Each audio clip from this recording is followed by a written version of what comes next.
Hello guys, welcome back my channel. मेरा नाम आकाश सिंह यादव है। आज एक बहुत ही इम्पोर्टेंट वीडियो होने वाली है हमारी, चाहे वो आपकी पेपर सेकंड में कॉमर्स हो या मैनेजमेंट हो। जो इंटरनेशनल बिजनेस है उसके बहुत इंपॉर्टेंट एमसीक्यू हम डिस्कस करने वाले हैं, जो कि काफ़ी टाइम्स रिपीट भी हुए हैं, जिनके आपके काफ़ी सारे कंसेप्ट क्लियर हो जाएंगे। जो लोग प्रिपरेशन कर चुके होंगे वो एक तरीके से इसको इवोल्यूशन की तरीके ले सकते हैं। उन्हें अभी कितनी चीज़ें और थोड़ी बहुत प्रिपेयर करने की ज़रूरत है, क्योंकि कॉमर्स का पेपर जो है थोड़ा सा उसमें अभी टाइम है, लेकिन जो मैनेजमेंट का पेपर है बहुत जल्दी है। तो आप लोग बहुत अच्छे से प्रिपरेशन करो, बाकी जो टाइम है उसको प्रॉपर यूटिलाइज़ करो, ठीक है। एंड हाँ, जो लोग भी अभी मेरे टेलीग्राम चैनल पे नहीं जुड़े हैं वो टेलीग्राम चैनल पे जुड़ जाएं। मैं चैनल का लिंक आपको डिस्क्रिप्शन बॉक्स में दे दूंगा, तो वहाँ से जाके आप जुड़ जाओ, ताकि जो भी पीपीटी हैं या जो पीडीएफ हैं, काफ़ी सारे नोट्स भी मैंने सेंड किए हुए हैं मैनेजमेंट के लिए and paper first and commerce के लिए, तो वो ईजिली आप ले सकते हो, ठीक है। तो एंड चैनल को सब्सक्राइब कर दो फटाफट, जिससे क्या होगा कि जो भी आपको नया वीडियो है उसका नोटिफिकेशन भी मिल जाए, तो उसके लिए बेल आइकन भी आप अच्छे से दबा दो, ठीक है। तो होगा क्या कि फ्यूचर में अभी बहुत सारे वीडियो और भी आएंगे, तो आपको सबसे पहले उसका नोटिफिकेशन मिल जाएगा अगर आप बेल आइकन और सब्सक्राइब कर देते हो चैनल को, ठीक है। और वीडियो को लाइक कर देना। चलो हम स्टार्ट करते हैं अब अपने क्वेश्चन से, ठीक है। 1 मिनट वेट करिएगा, क्वेश्चंस हम लोग स्टार्ट करते हैं। आप लोग कोशिश पहले ये करेंगे कि क्वेश्चंस को आप खुद पढ़ेंगे और पढ़ने के बाद आंसर देंगे। तो उससे क्या होगा कि आप जब इस तरीके से आंसर देंगे तो आपको खुद का एक जो पता चल जाएगा क्या लेवल है आपका, क्योंकि एग्ज़ाम तो अब बहुत पास है ना हम लोगों के, तो अपना लेवल भी जानना बहुत ज़रूरी है। तो ठीक है, तो आपको अपना लेवल पता चल जाएगा। पहले आप खुद आंसर दीजिएगा, फिर इसके बाद आप जो मैं चीज़ें एक्सप्लेन कर रहा हूँ उसको देखिएगा, उससे आपको अपना लेवल पता चल जाएगा और आप अपने आप को इवोल्यूट कर पाओगे, ठीक है। इसलिए मैं ये चीज़ बोल रहा हूँ। तो चलो हम स्टार्ट करते हैं। अब जो हमारा ये मैच द फॉलोइंग क्वेश्चन है, इस टाइप्स के क्वेश्चंस को आपको कैसे टैकल करना है या कैसे करना है, ये बहुत इंपॉर्टेंट रोल प्ले करता है, जो मुझे लगता है। क्योंकि यार होता क्या है कि जो मैं एमसीक्यू करवाता हूँ वो सारे एमसीक्यू कभी ना कभी आपके आए हुए हैं और बहुत इंपॉर्टेंट होते हैं, ठीक है। वही एमसीक्यू मैं इंक्लूड करता हूँ। तो देखो हमारा जो सबसे पहले ये लिस्ट ए दिया गया है, इंटरनेशनल ट्रेड की थ्योरीज हैं, और ये किसने दी हैं। तो आपको एक बहुत अच्छा मेथड बताता हूँ जिससे आपको कभी नहीं भूलेंगी। सबसे पहले आपकी है एब्सोल्यूट एडवांटेज थ्योरी, ठीक है। एब्सोल्यूट एडवांटेज थ्योरी जो दी थी आपकी एडम स्मिथ ने दी थी, ठीक है। हमेशा ध्यान रखना, जो आपकी एब्सोल्यूट एडवांटेज थ्योरी थी वो आपकी एडम स्मिथ ने दी थी, ठीक है। ए और ए इस तरीके से आप ध्यान रख सकते हो। मैं बहुत सारी आपको टेक्निक्स भी बताता हूँ जिससे आप चीज़ें ध्यान रख सकते हो, ए और ए, ठीक है। फिर इसका जो कंपेरेटिव एडवांटेज थ्योरी थी, सी है ना, तो सी डी अपनों को ध्यान है ना, जो अपने घर में पहले होती थी सी डी। तो जो कंपेरेटिव एडवांटेज थ्योरी है वो डेविड रिचर्डो ने दी थी। कैसे याद रखना है, सी और डी, ठीक है, सी और डी। और जो बची वो हमारी ऐसे हो जाएगी। तो इसका जो करेक्ट आंसर बनेगा वो ये बनेगा आपका ए, ठीक है। ऐसे आप आंसर्स दे सकते हो। अब हम आपको बताते हैं थोड़ा थोड़ा सा, बिल्कुल जरा सा बताते हैं, जिससे होगा क्या कि आपके कई सारे कंसेप्ट और भी क्लियर हो जाए। जब भी हम एब्सोल्यूट एडवांटेज थ्योरी की बात करेंगे तो उसमें क्या होता है कि आपकी जैसे 2 कंट्री हैं, कंट्री ए कंट्री बी, तो एब्सोल्यूट एडवांटेज तब बोलोगे आप जब एक कंट्री सेम प्रोडक्ट को कम कॉस्ट में बना ले, ठीक है। एक कंट्री जैसे मान के चलो एक पर्टिकुलर आपका प्रोडक्ट है, इलेक्ट्रॉनिक आइटम्स हैं, जो चाइना है वो कम कॉस्ट में इलेक्ट्रॉनिक आइटम्स बना लेता है as compare to other country, तो उसके पास एब्सोल्यूट एडवांटेज है, ठीक है। इसको आप बोलते हो एब्सोल्यूट एडवांटेज। फिर हम बात करते हैं, और तो इस थ्योरी में ये बोला गया था जिस कंट्री के पास एब्सोल्यूट एडवांटेज हो पर्टिकुलर प्रोडक्ट का, उस कंट्री को वो प्रोडक्ट बनाना चाहिए, ठीक है। और जिस पे आपका एब्सोल्यूट एडवांटेज नहीं है जिस प्रोडक्ट को, उसको उनको इंपोर्ट करना चाहिए, ठीक है। जिस पे एब्सोल्यूट एडवांटेज है उसको एक्सपोर्ट करना चाहिए, ठीक है। ये चीज़ आप अच्छे से ध्यान रखना। फिर आपका आता है कंपेरेटिव एडवांटेज। ये आपका डेविड रिचर्डो ने दिया था। इन्होंने ये चीज़ बोली थी कि देखो भाई, कंपेरेटिव एडवांटेज में ये होता है कि सारी कंट्रीज़ के पास एब्सोल्यूट एडवांटेज नहीं हो सकता है भाई। तो कंपेरेटिव एडवांटेज अपॉर्चुनिटी कॉस्ट को कंसीडर करता है, ठीक है। हमेशा ध्यान रखना, जो हमारा कंपेरेटिव एडवांटेज होता है वो अपॉर्चुनिटी कॉस्ट को कंसीडर करता है। जब हम अपॉर्चुनिटी कॉस्ट, जब एक कंट्री की opportunity cost as compare to other country ज़्यादा होती है तो उस कंट्री को वो प्रोडक्ट नहीं बनाना चाहिए, ठीक है। इस तरीके से ये होता है। और बाकी ये बहुत सिंपल सी है, इसको आप लोग पढ़ना, अगर ना समझ आए तो मुझे बताना, ठीक है। फिर मैं आपको बताऊंगा, नहीं तो वीडियो काफ़ी लंबा हो जाएगा। जो आपकी मेन थ्योरीज है मैं आपको वो एक्सप्लेन कर रहा हूँ। फिर हम चलते हैं नेक्स्ट क्वेश्चन पे। भाई बहुत सिंपल सा क्वेश्चन है, तो नाफ्ता जो है हमारा वो किसका एग्जाम्पल है, ये पूछा गया है।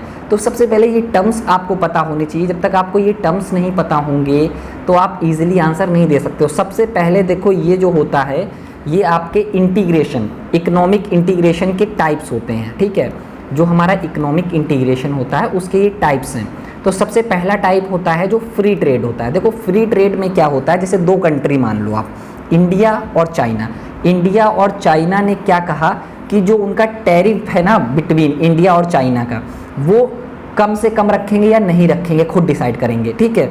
लेकिन जो अदर कंट्री के लिए उनकी पॉलिसी होगी, जैसे अगर इंडिया की पॉलिसी अमेरिका के लिए या जो अदर कंट्री के लिए होगी वो अपनी खुद की होगी, ठीक है। वैसे ही चाइना की खुद की होगी, ठीक है। ये चीज़ होती है आपकी फ्री ट्रेड में। फ्री ट्रेड में ये होता है कि कोई टैरिफ्स नहीं होते। और टैरिफ आप किसको बोलते हो, अब आप कहोगे सर टैरिफ क्या होता है। देखो जब कोई आपके कंट्री के अंदर प्रोडक्शन करता है तो वो टैक्स पेड करता है।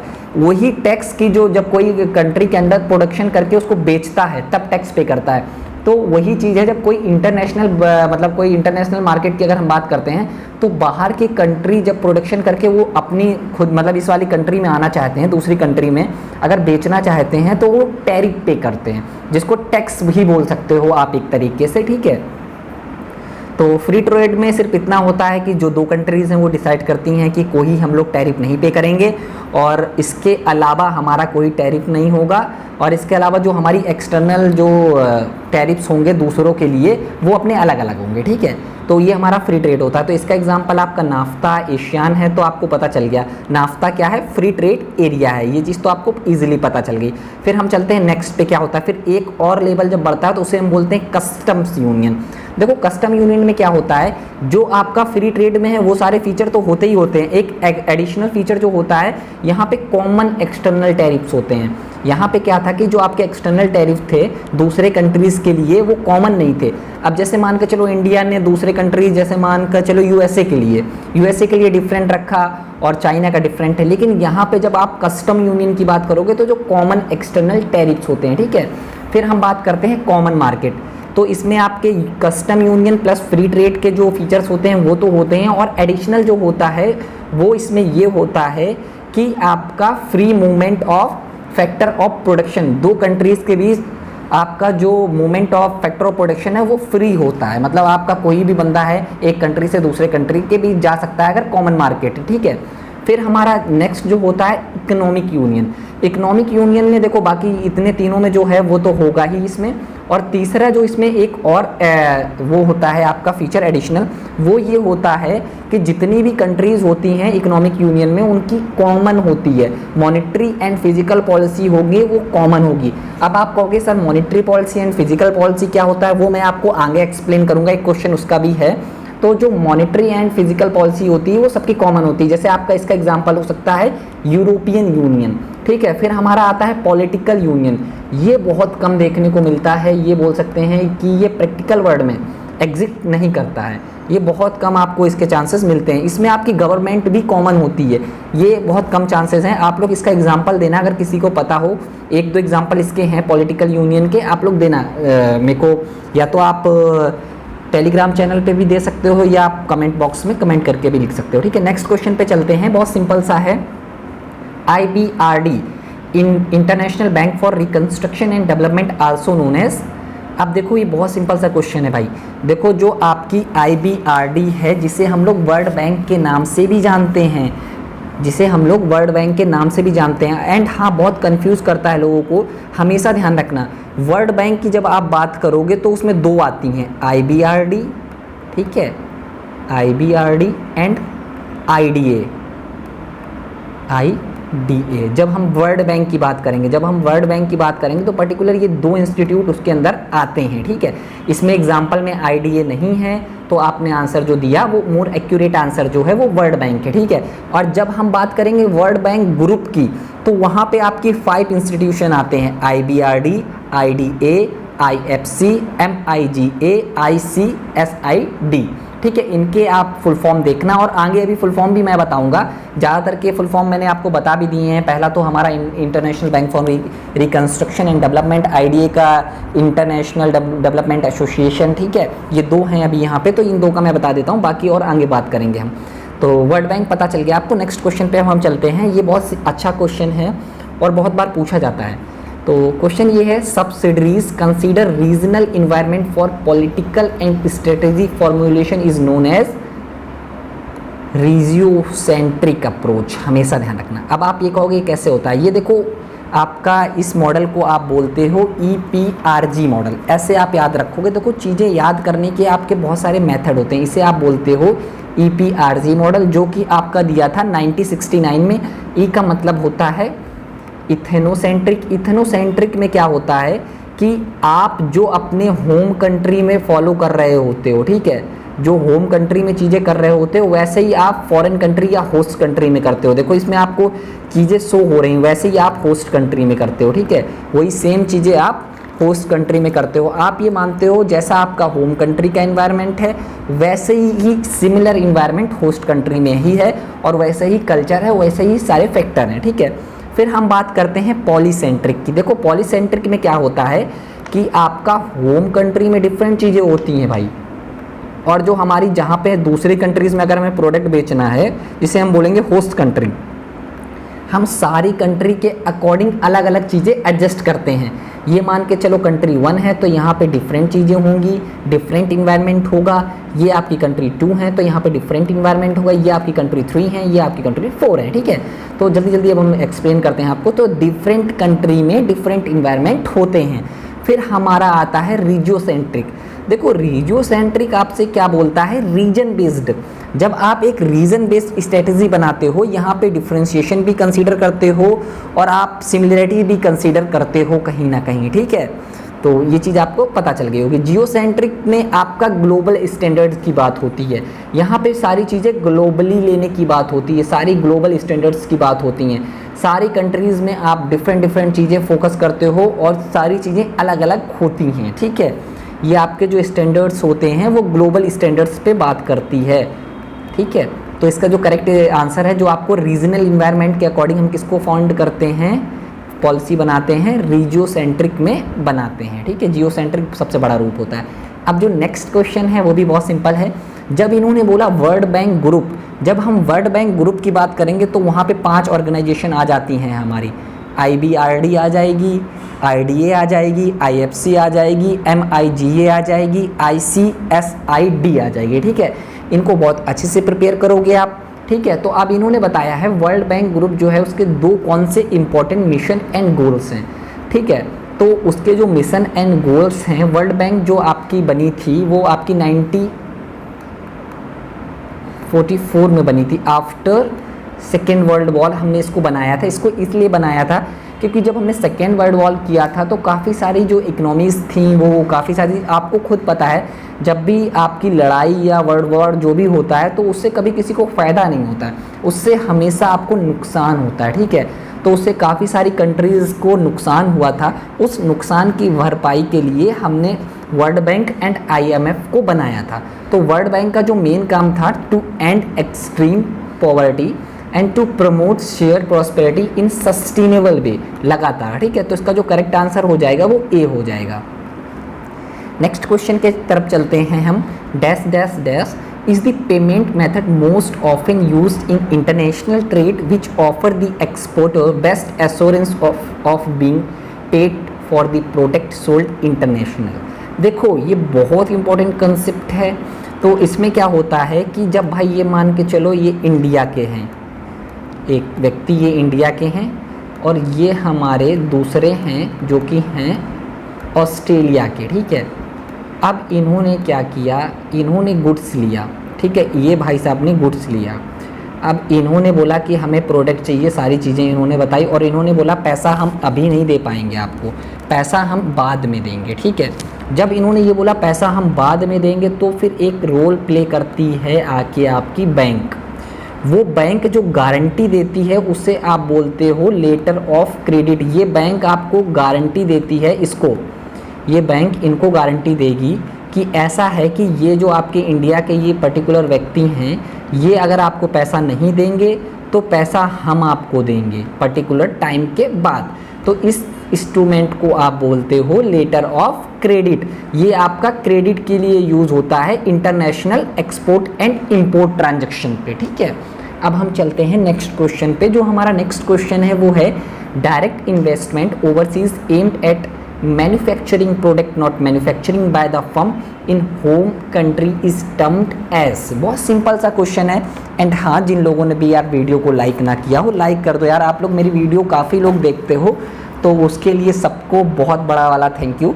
तो इसके अलावा यार वीडियो को लाइक भी कर दिया करो, जिससे थोड़ा सा मोटिवेशन मिलता है यार, और कुछ नहीं होता, थोड़ा मोटिवेशन मिलता है। तो आप लोग लाइक कर दिया करो। और काफ़ी एफर्ट्स लगते हैं यार एक वीडियो बनाने में। ऊपर से यार मेरा अभी कॉलेज भी स्टार्ट हो गया है, तो तब भी मैं आपके लिए वीडियोस बना रहा हूँ, तो थोड़ा सा लाइक कर दिया करो यार, ठीक है। अब जो नेक्स्ट क्वेश्चन है वो है हमारा कि देखो आप लैंग्वेज समझने की कोशिश क्या करो। इसमें क्या बोला गया है, जो हमारी एक कंपनी थी जो घर में बना रही थी, जैसे मान के चलो ये उसकी होम कंट्री है, फिर इसके बाद वो दूसरी कंट्री में जाके गई, ठीक है, ये फॉरेन है और ये इंडिया है। इंडिया की एक फर्म यहाँ पे मोबाइल बना रही थी, ठीक है। वो दूसरे कंट्री में मान के चलो वो गई यूएसए। यूएसए में उसने जाके बनाना स्टार्ट कर दिया, आपका क्या बनाना स्टार्ट कर दिया, एफएमसीजी पे चली गई, ठीक है। यहाँ पे मोबाइल बना रही थी और वहाँ पे एफएमसीजी पे चली गई। तो इसको आप हमेशा बोलते हो कॉन्ग्लोमेरेट एफडीआई। कॉन्ग्लोमेरेट एफडीआई का मतलब होता है अनरिलेटेड प्रोडक्शन की बात होती है। होम कंट्री पे डिफरेंट चीज़ बनाएगी एंड होस्ट कंट्री पे डिफरेंट चीज़ बनाएगी। हॉरिजेंटल का मतलब क्या होता है, यहाँ पे अगर मोबाइल बना रही है अपने घर में इंडिया में, तो यूएसए में भी मोबाइल बनाती है, तो उसको आप बोलते हो हॉरिजेंटल एफडीआई। वर्टिकल एफडीआई आपकी 2 टाइप से होती है। वर्टिकल आपकी फॉरवर्ड हो सकती है या अपवर्ड हो सकती है, और दूसरी आपकी डाउनवर्ड हो सकती है। अब देखो अपवर्ड और डाउनवर्ड क्या होगी। अपवर्ड का मतलब ये होता है कोई कंपनी यहाँ पे प्रोडक्शन बना रही, यहाँ पे मतलब प्रोडक्शन कर रही है इंडिया पे, लेकिन जो सेलिंग और डिस्ट्रीब्यूशन का काम कर रही है वो यूएसए पे कर रही है, तो ये आपका अपवर्ड वर्टिकल एफडीआई हो गया। अब डाउनवर्ड क्या होता है, डाउनवर्ड का मतलब होता है आपका कि कोई कंट्री आपकी यहाँ पे जैसे मोबाइल बना रही है, ठीक है, तो उसके लिए जो रॉ मटेरियल ज़रूरत है या जो मटेरियल ज़रूरत है कंपनी को या वर्क इन प्रोग्रेस की ज़रूरत है, वो यूएसए में जाके बनाने लगी, फिर यहाँ पे देने लगी, तो उसको आप बोलते हो डाउनवर्ड, ठीक है। तो इसका करेक्ट आंसर आपका कॉन्ग्लोमेरेट एफडीआई होगा। अब नेक्स्ट क्वेश्चन पे चलते हैं। बहुत सिंपल सा है और अच्छे से आप लोग इसको प्रिपेयर करेंगे। World trade organisation was established on, देखो WTO जो है वो कब इस्टेब्लिश हुआ था, तो ज़्यादातर लोगों को पता होगा जो हमारा WTO इस्टेब्लिश हुआ था वो 1995 1 जनवरी को इस्टेब्लिश हुआ था। पहले आपका ये गैट था, general agreement trade and tariff था, जो कि 1944 के आसपास इस्टेब्लिश हुआ था, लेकिन इसको आपने कन्वर्ट कर दिया था WTO में 1995 पे, ठीक है। इस तरीके आप क्वेश्चंस को याद रखो अच्छे से और चीज़ें आपको याद रहेंगी, ऐसा नहीं है कि याद नहीं रहेंगी, बस आप लोग थोड़ा सा कोशिश करते रहो। अब नेक्स्ट क्वेश्चन पे चलते हैं। ये IMF का क्वेश्चन है, जिसे हम लोग बोलते हैं इंटरनेशनल मॉनेटरी फंड। अब आप कहोगे कि सर कि IMF का क्या काम है। जैसे हमारी कंट्री में RBI है, रिजर्व बैंक ऑफ इंडिया, जिसे हम लोग सेंट्रल बैंक बोलते हैं, तो जो हमारा IMF है ये पूरे जितने भी वर्ल्ड में कंट्रीज़ हैं उनका आपका ये सेंट्रल बैंक है, ठीक है। इस तरीके से आप चीज़ें ध्यान रखोगे। तो every member of IMF has subscribe a Kota of the IMF, बिल्कुल सही चीज़ है, जिसे आप SDR भी बोलते हो, स्पेशल ड्राइंग राइट्स, ठीक है, जिसे आप SDR भी बोलते हो, जिसे हम लोग बोलते हैं स्पेशल ड्राइंग राइट्स, ठीक है। तो जो कोटा होता है उसमें क्या होता है कि जो कंट्री की इकोनॉमिक एक्टिविटीज़ होती हैं उनके अकॉर्डिंग हर कंट्री को एक कोटा लेना पड़ता है, क्योंकि यार देखो IMF के पास कहाँ से पैसा आएगा। IMF के पास जो पैसा आएगा, जो उसकी मेंबर कंट्री हैं वो कोटा सब्सक्राइब करेंगी, तो जो थोड़ा थोड़ा पैसा करके उसके पास बहुत ज़्यादा पैसा आ जाएगा किसी भी कंट्री को जब दिक्कत होगी, तो ताकि वो पैसा दे सके उसको, ठीक है। जो मान के चलो फॉरेन एक्सचेंज में जो प्रॉब्लम्स होती हैं वो उस कंडीशन पे हेल्प कर सके। इंडिया को भी IMF ने हेल्प की थी 1991 पे, जब इंडिया का बैलेंस ऑफ पेमेंट बहुत गड़बड़ हो गया था, तो IMF ने हेल्प की थी। तो जो कोटा होता है उसमें क्या 2 चीज़ें होती हैं। जो सब्सक्रिप्शन होता है 25% आपका, जिसमें आपको रखना होता है फॉरेन करेंसी और गोल्ड के रूप में, ठीक है। फॉरेन करेंसी और गोल्ड। जैसे मान के चलो आप 100 करोड़ अगर अपना दे रहे हो आपकी कंट्री के अकॉर्डिंग, तो जो आपका 25 करोड़ होगा वो फॉरेन करेंसी और गोल्ड के रूप में होगा, और 75% जो होगा वो आपका होता है अपनी खुद की करेंसी। सारी कंट्रीज़ की डिफरेंट डिफरेंट करेंसी होती हैं, जैसे आपकी यूएसए की डॉलर है और इंडिया की रुपीज़ है, तो 75% जो होगा वो रुपीज़ में होगा, इस तरीके से होगा। तो ये बिल्कुल सही चीज़ बोली है। फिर दूसरा आपको स्टेटमेंट बोल रहा है, IMF asserts the principle of equality and thus the mandates assignment of quota to member countries on equal basis। नहीं, जो हमारा कोटा होता है वो इक्वल बेसिस नहीं होता। मैंने आपको बताया है कि सारी कंट्रीज़ का जो कोटा होता है, जो उन्हें पैसा देना होता है, वो इक्वल बेसिस पे नहीं होता, वो उनकी इकोनॉमिक कंडीशंस पे डिपेंड करता है, ठीक है। अब यूएसए का जो है सबसे ज़्यादा है, इंडिया का भी शायद में भी 5th या 6th पोजीशन पे है, वो आप लोग क्लियर करके बताइएगा कि इंडिया का कितना कोटा है, और कोटा के अकॉर्डिंग ही आपको वोटिंग राइट्स मिलते हैं। तो इसमें पता चल गया आपका जो A ट्रू है और R फॉल्स है, करेक्ट आंसर। नेक्स्ट क्वेश्चन पे हम चलते हैं। अब नेक्स्ट क्वेश्चन जो है वो हमें दिया गया है, consider the following statement about different mode of entry into international business and identify the correct one, ठीक है। अब ये चीज़ आपसे बोली गई है कि 2 स्टेटमेंट दिए हैं, कौन सा स्टेटमेंट आपका करेक्ट है ये चीज़ आपको बतानी है, ठीक है। तो पहला स्टेटमेंट आपसे क्या बोल रहा है वो आप अच्छे से पढ़ो।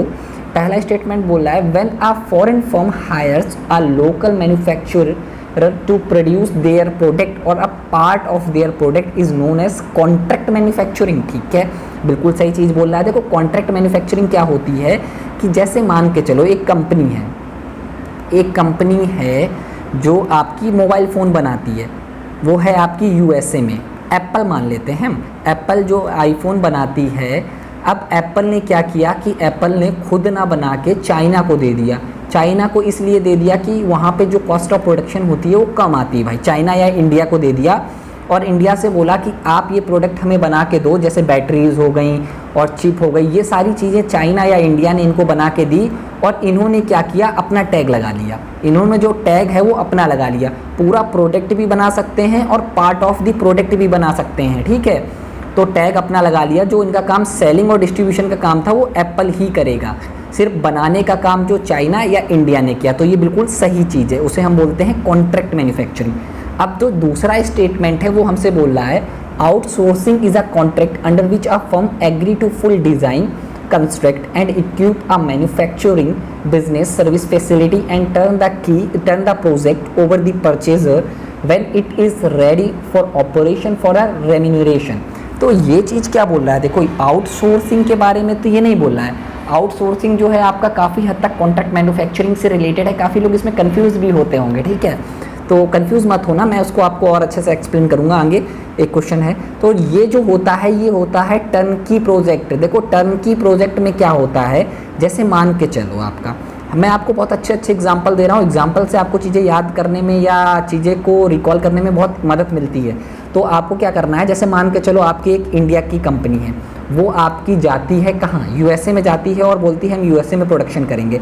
तो इंडिया की कंपनी है भाई, वहाँ जाएगी तो उसे ज़्यादा चीज़ें तो पता नहीं है, तो उसने क्या किया कि एक बंदे को हायर किया या एक कंपनी को हायर किया, उससे बोला कि आप सारा जो चीज़ें हमें चाहिए, अपनी रिक्वायरमेंट बताइए कि हमें ये चीज़ें चाहिए, आप हमें बना के दो।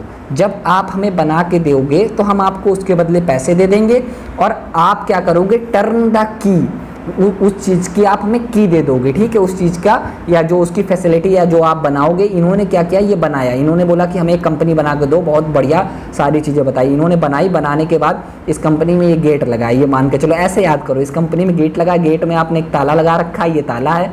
तो जब ये बन गई तो इनने बोला कि भैया बन गई, आ जाओ। तो इसने बोला कि बन गई है, तो इन्होंने बोला ठीक है, ये हम आपको पैसे दे रहे हैं और आप हमें टर्न द की मतलब की दे दीजिए उस चीज़ की। अब वो चीज़ हमारी हुई, सिर्फ बनाने का काम जो है वो उनका होगा। इसको बोलते हैं टर्न की प्रोजेक्ट। तो इसमें जो करेक्ट आंसर हो जाएगा, ये सेकंड वाला तो आपका गलत हो गया, फर्स्ट वाला सही हो जाएगा। नेक्स्ट क्वेश्चन पे हम चलते हैं। ये क्वेश्चंस बहुत इंपॉर्टेंट होते हैं, balance of trade, balance of payment, current account, capital account.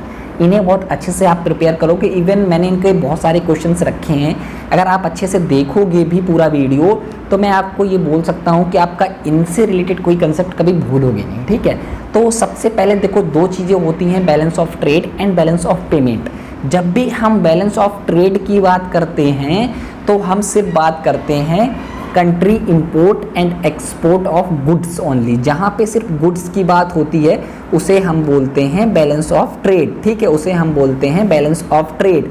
अब फिर जहाँ पे गुड्स और जहाँ पे सिर्फ सर्विस की बात होती है, जहाँ पे सिर्फ सर्विस की बात होती है उसे हम बोलते हैं बैलेंस ऑफ सर्विस, जिसमें होता क्या है, इंपोर्ट माइनस एक्सपोर्ट, जिसका आपका फॉर्मूला होता है इंपोर्ट माइनस एक्सपोर्ट, ठीक है, जो गुड्स होंगे। और इसमें भी इंपोर्ट्स माइनस एक्सपोर्ट होगा, लेकिन वो सर्विस के लिए होगा। Countries import and export of goods and service, जहाँ पे गुड्स और सर्विस और कैपिटल सारी चीज़ें आती हैं उसे आप बोलते हो बैलेंस ऑफ पेमेंट, ठीक है, उसे बोलते हो आप बैलेंस ऑफ पेमेंट। और जहाँ पे सिर्फ आपका गुड्स और सर्विस आता है उसे आप बोलते हो करंट अकाउंट, ठीक है। और क्वेश्चन है और भी धीमे धीमे चीज़ें आपकी क्लियर होंगी, उसे आप बोलते हो करंट अकाउंट, ठीक है। अब हम चलते हैं नेक्स्ट क्वेश्चन पे। तो इसका आंसर जो करेक्ट होगा वो फर्स्ट वाला होगा, जहाँ पे गुड्स सिर्फ लेते हैं हम लोग। नेक्स्ट क्वेश्चन है जो है हमारा, the balance of payment of a country on current account is equal to. देखो इसमें सिर्फ आपसे पूछ रहा है सिर्फ और सिर्फ करेंट अकाउंट के बारे में। देखो बैलेंस ऑफ पेमेंट को आप टू टाइप्स में डिवाइड कर सकते हो, current account and capital account. पहले डिवाइड किया जाता था इस तरीके बैलेंस ऑफ पेमेंट को। तो करंट अकाउंट में सिर्फ आप किन चीज़ों को इंक्लूड करते हो, करंट अकाउंट में बैलेंस ऑफ ट्रेड को आपने इंक्लूड कर लिया। बैलेंस ऑफ ट्रेड में आपके क्या होते हैं, आपको मैंने बताया है, सिर्फ गुड्स होते हैं। जब आप करंट अकाउंट की बात करोगे तो वहाँ पे सिर्फ आपके इंक्लूड होते हैं goods and services, only goods and services को जब हम इंक्लूड करते हैं तो हम उसे बोलते हैं करंट अकाउंट। अब कैपिटल अकाउंट आप पूछोगे वो मैं आपको आगे बताऊंगा, ठीक है। जब हम इंटरनेशनल ट्रेड में गुड्स और सर्विस के ट्रांजैक्शन को रिकॉर्ड करते हैं उसे हम बोलते हैं करेंट अकाउंट, ठीक है। तो हमारा जो करेक्ट आंसर हो जाएगा वो ये इसलिए हो जाएगा, देखो ट्रेड का मतलब, ट्रेड में आपको पता है बैलेंस ऑफ ट्रेड में किसको लेते थे आप, गुड्स को। नेट इनविजिबल एक्सपोर्ट का मतलब होता है सर्विसेज आपकी। इनविजिबल क्या होती हैं, इनविजिबल होती हैं, इंटेंजिबल होती हैं और भी अनसेपरेबल होती हैं। बहुत सारे इसके फीचर्स होते हैं, उन्हें बहुत अच्छे से तैयार करना, वो मैंने मार्केटिंग के आपके जो MCQ करवाए हैं उसमें बताया है। अब जो नेक्स्ट क्वेश्चन है वो है हमारा, in balance of payment account all goods exported and imported are recorded in all goods बोला गया है, ठीक है, जितने भी गुड्स। देखो बैलेंस ऑफ पेमेंट को आप कितने टाइप्स में डिवाइड कर सकते हो। सबसे पहले तो आपको ये क्वेश्चन पता होना चाहिए, जो हमारा बैलेंस ऑफ पेमेंट होता है वो 4 टाइप्स में डिवाइड होता है। मॉडर्न, विजिबल आइटम्स में, ठीक है, पहला विजिबल में डिवाइड होता है, दूसरा आपका इनविजिबल में डिवाइड होता है, तीसरा आपका डिवाइड होता है यूनिलिटरल में, ठीक है, यूनिलिटरल, चौथा डिवाइड होता है आपके कैपिटल में। ये आपके 4 पार्टीशन होते हैं जब हम बैलेंस ऑफ पेमेंट को डिवाइड करते हैं। जो विजिबल की बात होती है तो वहाँ पे सिर्फ और सिर्फ गुड्स की बात होती है। जब इनविजिबल की बात होती है तो भाई वहाँ पे सर्विस की बात कर लेते हैं। यूनिलिटरल का मतलब एक तरीके से ट्रांसफ़र पेमेंट्स के बारे में आपने सुना है, या आप बोल सकते हो कि एक जगह से जो ट्रांजैक्शन होते हैं, गिफ्ट्स हो गए हमारे, एक कंट्री ने दूसरे कंट्री मतलब गिफ्ट्स वगैरह दे दिए और भी जो आपकी सब्सिडीज़ दे दी, तो जो ट्रांसफ़र पेमेंट्स होंगे वो आपके यूनिलिटरल में आ जाते हैं। कैपिटल को हम आगे भी और अच्छे से डिस्क्राइब करेंगे, क्वेश्चन दिया हुआ है। तो इसका जो करेक्ट आंसर है, इसमें बोला गया है सिर्फ गुड्स एक्सपोर्ट और इंपोर्ट रिकॉर्ड करने को हम बोलते हैं विजिबल अकाउंट, सिर्फ जो विजिबल होता है, ठीक है। अगर आपसे सर्विस का पूछा जाता तो वो हो जाता है इनविजिबल, ठीक है। नेक्स्ट पे चलते हैं। USA government passes a law that require all candy bars sold within the USA to contain at least 50% locally produced sugar. This is a example of, देखो इसमें क्या पूछा गया है आपसे, बैरियर के बारे में पूछा गया है। देखो बैरियर्स क्या होते हैं, 2 टाइप्स के बैरियर होते हैं, टैरिफ बैरियर और नॉन टैरिफ बैरियर। हमने आपको बताया टैरिफ का मतलब एक तरीके से टैक्स होता है। जब कोई कंपनी खुद घर में अगर प्रोडक्शन कर रही होती है, जब वो सेल्स करने जाती है तो वो टैक्स देती है, जिसे हम लोग एक्साइज ड्यूटी बोलते हैं, ठीक है। अगर कोई घर की कंपनी है, मतलब जैसे मान के चलो इंडिया की कंपनी है और इंडिया में ही सेलिंग कर रही है प्रोडक्शन के बाद, तो वो एक्साइज ड्यूटी देगी। लेकिन अगर कोई बाहर की कंपनी है जो प्रोडक्ट बनाने के बाद इंडिया में सेल करना चाह रहा है तो वो टैरिफ देगा। टैक्स को ही हम टैरिफ बोल देते हैं। जब इंटरनेशनल पे बात होती है तो हम उसे टैरिफ बोल देते हैं। देखो टैरिफ के भी कई सारे पार्ट्स होते हैं। टैरिफ आपका एक टाइप का नहीं होता, टैरिफ आपके कई सारे टाइप्स के होते हैं, उन्हें बहुत अच्छे से आप लोग पढ़ोगे और उनको कुछ जो टैरिफ है मैं आपको आगे एक्सप्लेन भी करूँगा। टैरिफ्स में आपकी इंक्लूड होती है specific duty, ad valorem duty, ठीक है। इसके अलावा आपका इंक्लूड होता है कंपाउंड ड्यूटी या कंबाइंड ड्यूटी, या आपका इंक्लूड होता है सीजनल ड्यूटी और स्लाइडिंग ड्यूटी और ट्रांजिट ड्यूटी, ठीक है। नॉन टैरिफ बैरियर का मतलब ये होता है वो बैरियर जो आपके टैक्स से रिलेटेड नहीं है, कोई एडमिनिस्ट्रेशन हो गया, कोई आपने लॉ बोल दिया, या कोई आपने इसके अलावा डोमेस्टिक मतलब ये वाले जो होते हैं वो हमेशा क्वांटिटेटिव होते हैं, ये चीज़ ध्यान रखना। ये वाले हमेशा हमारे क्वांटिटेटिव होते हैं, ठीक है। ये वाले जो होंगे हमारे क्वांटिटेटिव भी हो सकते हैं एंड क्वालिटेटिव भी हो सकते हैं, ठीक है। कोटा तो आपका नॉन टैरिफ का एक पार्ट होता है, आपको पता होगा। तो ये क्वांटिटेटिव भी होते हैं, नॉन क्वांटिटेटिव भी हो सकते हैं। तो इसका जो नॉन टैरिफ बैरियर होता है उसमें कोटा आ जाता है, आपकी सब्सिडी आ जाती है, इस काउंटरवेलिंग ड्यूटी आ सकती है, एंटी डंपिंग ड्यूटी आ सकती है, VER आता है, वॉलेंट्री एक्सपोर्ट रिस्ट्रेंट, ठीक है। एडमिनिस्ट्रेटिव पॉलिसी आती है, ठीक है।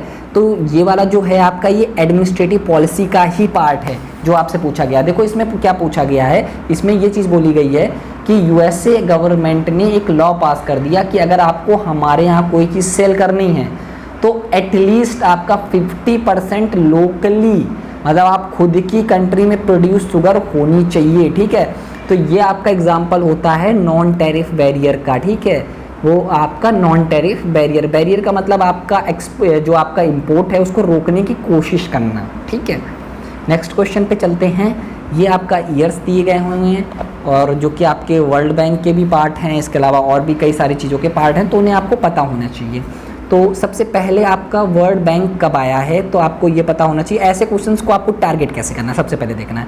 अगर आपको एक भी आता है ना तो काम हो जाता है। मान के चलो आपको वर्ल्ड बैंक पता है, वर्ल्ड बैंक IBRD को ही बोलते हैं, जो हमें पता है 1944 में आया है। देखो फर्स्ट का फर्स्ट हो गया, अब देखो फर्स्ट का फर्स्ट किसमें ये दोनों गए। इंटरनेशनल फाइनेंशियल कॉरपोरेशन जो आपका IFC है, इंटरनेशनल फाइनेंशियल कॉरपोरेशन, वो आया था 1956 में। अब इसको आप कैसे याद रखोगे वो हम आपको बताते हैं।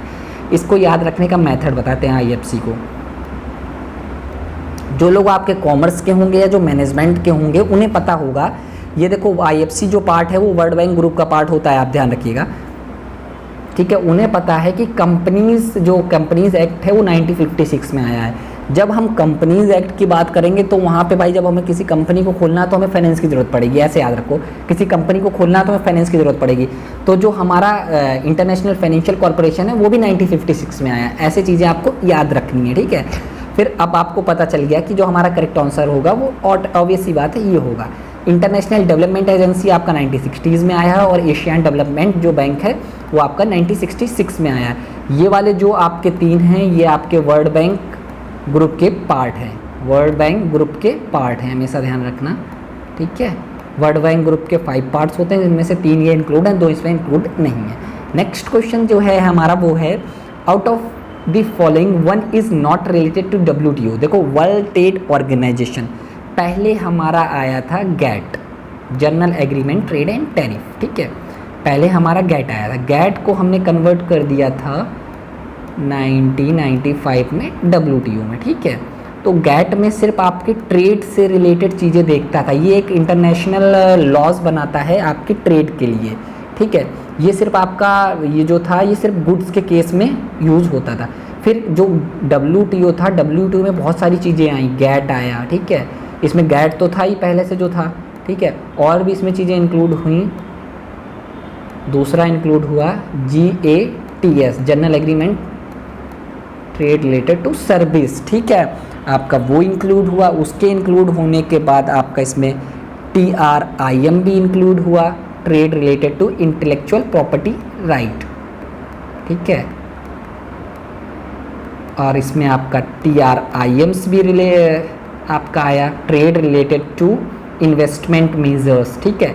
तो जो आपका ट्रिप्स है मैंने आपको बताया वो WTO का पार्ट होता है। मिनिस्ट्रियल कॉन्फ्रेंस इसके एक पर्टिकुलर स्ट्रक्चर का पार्ट होती है, वो भी पार्ट होता है। एंड ट्रिम्स भी पार्ट होता है। जो ट्राई है ये नहीं होता है इसका पार्ट। एंड इसका एग्जांपल आप लोग मुझे, मतलब इसका एग्जांपल नहीं, इसका आप फुल फॉर्म दोगे मुझे और ये बताओगे कि ये कहाँ यूज़ होता है। बहुत बहुत इंपॉर्टेंट है ये, कम्युनिकेशन के फर्स्ट पेपर के लिए। मैंने आपको थोड़ी सी हिंट भी दे दी, कम्युनिकेशन के फर्स्ट पेपर के लिए इंपॉर्टेंट है, तो इसका आप बताना कैसे यूज़ होता है और इसका फुल फॉर्म क्या है। नेक्स्ट क्वेश्चन पे हम चलते हैं। जो नेक्स्ट क्वेश्चन है वो हमारा वो ये है 17th number question, the balance of payment account is conventionally divided. ये चीज़ हम आपको बता भी चुके हैं। पहले जो डिवाइड होता था वो करेंट अकाउंट और कैपिटल अकाउंट में डिवाइड होता था पहले, और जो अभी डिवाइड होता है वो डिवाइड होता है visible, invisible, unilateral and capital. Next question पे हम चलते हैं। Ultimately was replaced by dash dash dash on. देखो ये हमने आपको बताया है, जो हमारा गैट था वो WTO में रिप्लेस हुआ था 1995 पे, तो बहुत बार डिस्कस कर चुके हैं। नेक्स्ट क्वेश्चन जो है हमारा, विच of the following is not a force of porter 5 force model. ये देखो आपका बिजनेस एनवायरनमेंट का क्वेश्चन है, लेकिन मैंने इसको इसमें भी इंक्लूड किया क्योंकि ये इंटरनेशनल बिजनेस में भी इंक्लूड होता है, ठीक है। तो इसको और अच्छे से हम डिस्कस करेंगे बिजनेस एनवायरनमेंट में या स्ट्रेटेजिक मैनेजमेंट में, लेकिन अभी भी थोड़ा बहुत बता देते हैं आपको।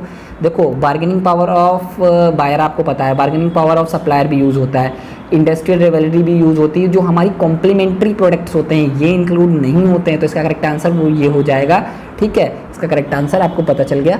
बायर, सप्लायर एंड कस्टमर भी इंक्लूड होता है, एंड आपका कॉम्पिटिटर भी इंक्लूड होता है आपके 5 फोर्स मॉडल पे।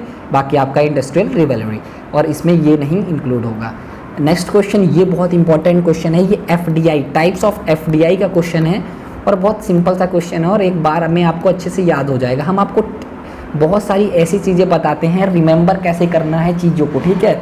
वो चीज़ आप लोग याद रखोगे तो बहुत हेल्प मिलेगी आपको चीज़ें रिकॉल करने पे। अब देखो इन्होंने पूछा है ग्रीन फील्ड इन्वेस्टमेंट क्या होता है। तो जो ग्रीन फील्ड इन्वेस्टमेंट होता है उसका मतलब होता है a form of foreign direct investment where a parent company start a new venture in a foreign country by constructing new operational facilities। देखो FDI का मतलब आपको पता होता है एक कंट्री दूसरे कंट्री में जाती है और वहाँ के प्रोडक्शन पे पार्ट लेती है, जाके वहाँ के प्रोडक्शन या वहाँ पे मैन्युफैक्चरिंग का काम करती है, ठीक है। और FII का क्या होता था, फॉरेन इंस्टीट्यूशनल इन्वेस्टमेंट। वहाँ पे क्या होता था कि जो आपकी फॉरेन कंपनी के इन्वेस्टर हैं वो आपके मान के चलो इंडियन कंपनीज़ के जो स्टॉक हैं या शेयर मार्केट है वहाँ पे इन्वेस्ट करेंगे FII में, ठीक है। FDI आपका डायरेक्ट इन्वेस्टमेंट है, दूसरी कंपनी दूसरे जगह की या दूसरी कंट्रीज़ की जो कंपनी है वो इंडिया में आएंगी और यहाँ पे अपना प्रोडक्शन सेटअप करेंगे, ठीक है। इसको आप FDI बोलते हो। तो FDI में ग्रीन फील्ड इन्वेस्टमेंट का मतलब क्या होता है, देखो ग्रीन से आपको ध्यान रखना है, ग्रीन का मतलब होता है हरा भरा। हरा भरा भाई कब बनता है, जब हरा भरा तब बनेगा जब आप मेहनत करोगे ना, जब आप मेहनत करोगे। जब आपको बोलते नहीं हो कि बहुत हरियाली है, जब गांव साइड जाते हो तो आप जानते हो जो आपके फार्मर होते हैं काफ़ी सारी मेहनत करते हैं, बहुत सारी चीज़ें लगती हैं, वो सारा काम करते हैं, पानी लगाना खेतों में, तब वहाँ पे हरियाली होती है।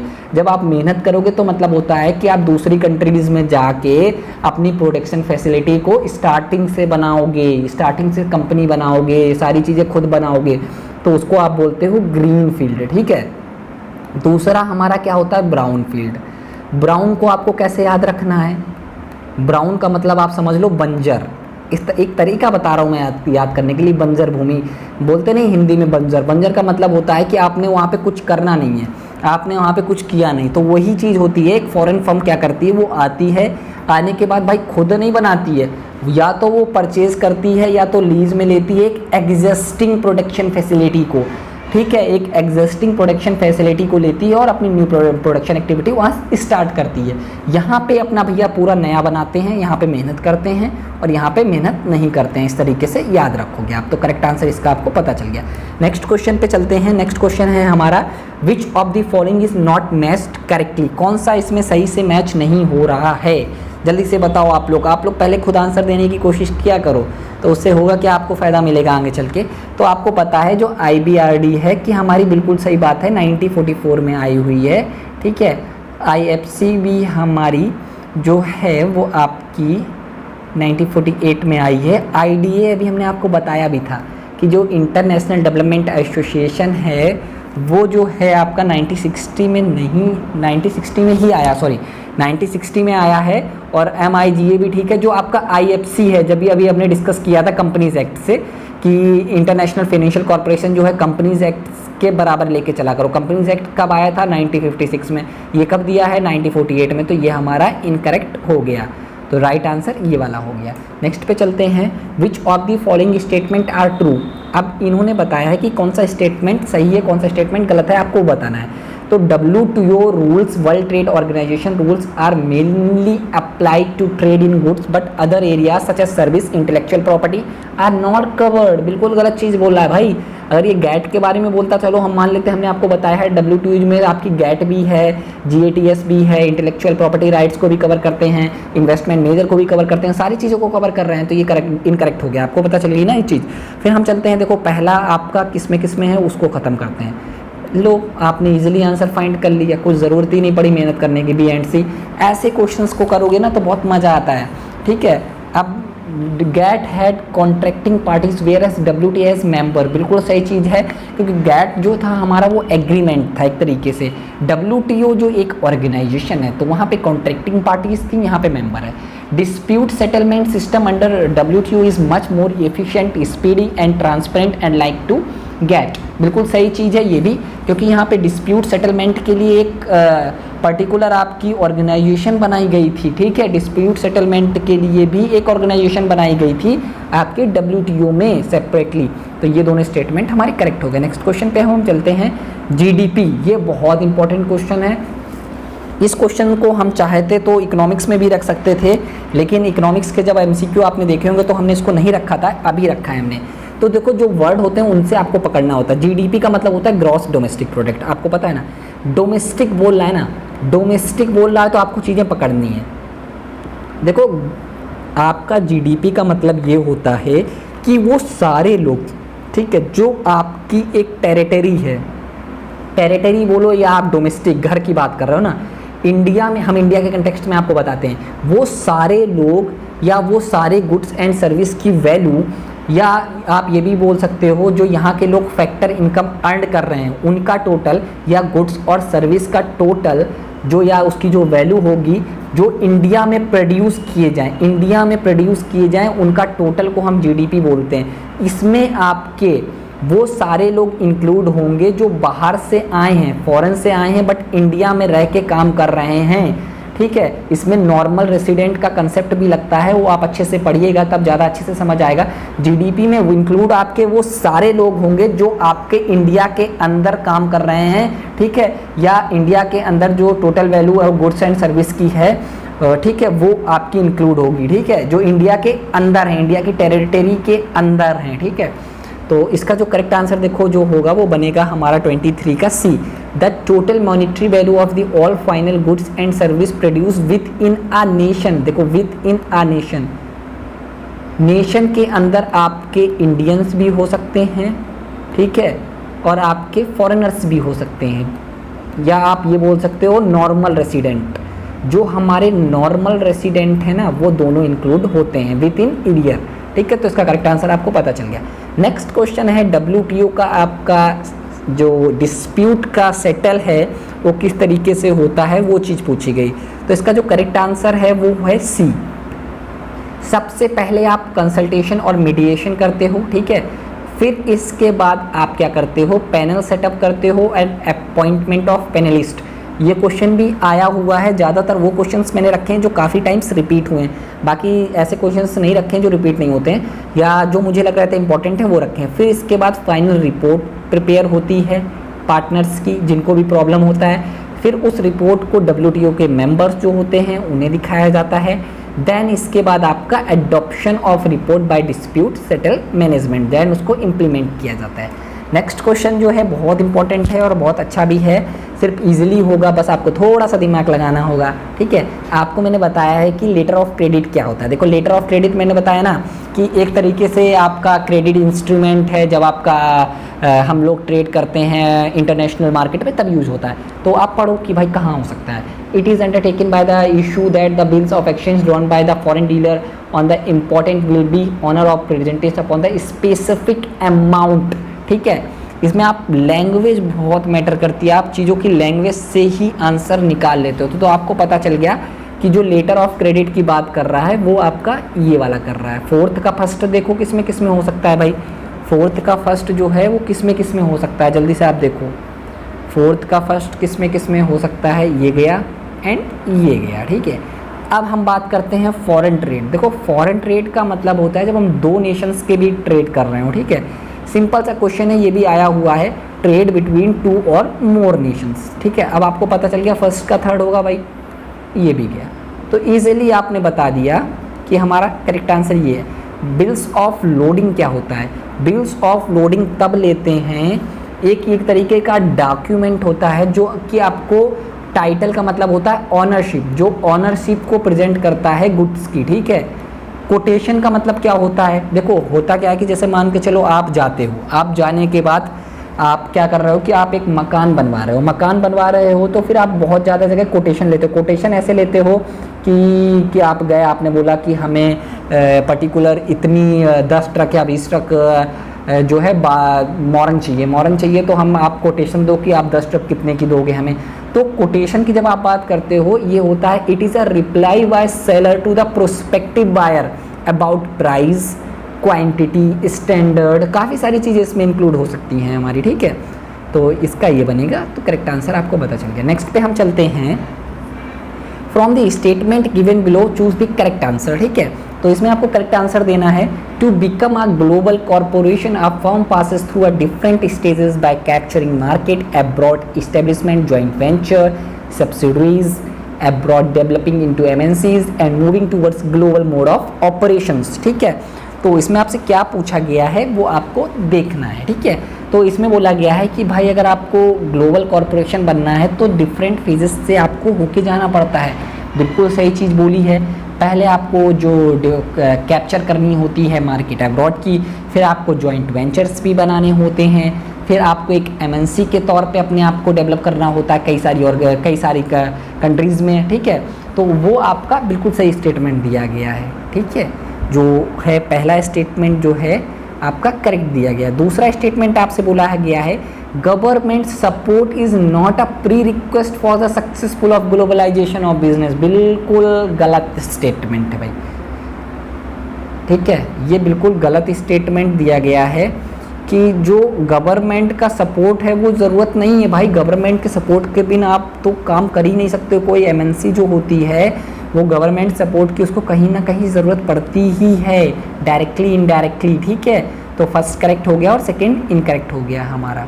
नेक्स्ट क्वेश्चन पे हम चलते हैं, the sum of the value of all the final goods and service produce within a country and net factor income from abroad is term as. बहुत अच्छा क्वेश्चन है ये, थोड़ा सा दिमाग लगाना। देखो भाई, ये देखो, पहले आप हमेशा ध्यान रखना, जब भी जीडीपी निकालोगे आप, जीडीपी में से जब भी आप, पहले आपको जीडीपी के बारे में दिया गया, ये चीज़ जो आपको बोली गई है ये आपकी रिप्रेजेंट करती है जीडीपी को भाई। ठीक है, फिर इसके बाद उसमें इन्होंने कर दिया है net factor income from abroad को माइनस। अब आप कहोगे सर कि net factor income from abroad क्या होता है? देखो, net factor income from abroad आप टर्म से समझो, national gross national product, national की बात हो रही है ना, तो नेशनल का मतलब ये होता है कि जीडीपी में तो देखो वो सारे लोग इंक्लूड होते हैं कंट्री के अंदर, सिर्फ एक कंट्री की बात होती है और उस कंट्री के अंदर कुछ लोग बाहर से आए होते हैं वो भी इंक्लूड होते हैं। इसके अलावा वो लोग एक्सक्लूड होते हैं। कुछ लोग ऐसे भी होंगे कि भाई कंट्री से, जैसे मान के चलो इंडिया से बहुत सारे लोग चले गए कहाँ, कनाडा या किसी दूसरी कंट्री, वो लोग उसमें एक्सक्लूड होते हैं। तो इसमें क्या होता है, आपकी जीएनपी में GDP plus factor income receive from abroad, ठीक है, minus factor income from India. बहुत सारे लोग ऐसे हैं जो इंडिया पे जो कमा रहे हैं उनको आप माइनस करोगे, ठीक है, क्योंकि नेशनल की बात कर रहे हैं। और जो बाहर की कंट्री में हमारे लोग रह रहे हैं ना, उनसे जो पैसा मिल रहा है उसको आप ऐड करोगे, ठीक है, जीडीपी में, तो उससे आपको मिलता है जीएनपी, जिसे बोलते हो gross national product. And net national product जो होता है वो हमेशा ध्यान रखना, net national product factor income जो होता है, जो फैक्टर कॉस्ट होता है, उसे हम बोलते हैं नेशनल इनकम ब्रो, ठीक है, उसको हम बोलते हैं नेशनल इनकम। इसको बहुत अच्छे से ध्यान रखना, ही पूछ लेते हैं आपसे। नेक्स्ट क्वेश्चन जो है हमारा, franchisees organisation is a example of vertical marketing system. हाँ, 1 मिनट वेट करिएगा, थोड़ा सा पानी पी लूँ मैं।